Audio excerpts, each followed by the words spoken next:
গতকালকেও রমজান গেল, আজকে ঈদ। আজকের দিনে একদিনের ব্যবধানে 24 ঘন্টারও ব্যবধান হইল না।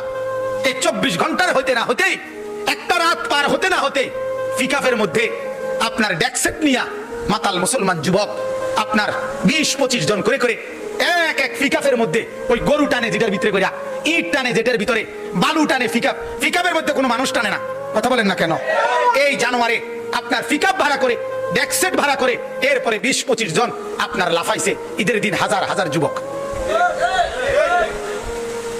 আমি ঈদের নামাজ পড়াইছি যেখানে, আমার সাথে আমার ছোট ছেলে সাফওয়ান, 5.5 বছর 6 বছর বয়স, আমার এই ছেলেটাও গেছে ঈদের নামাজে ঈদগাহে।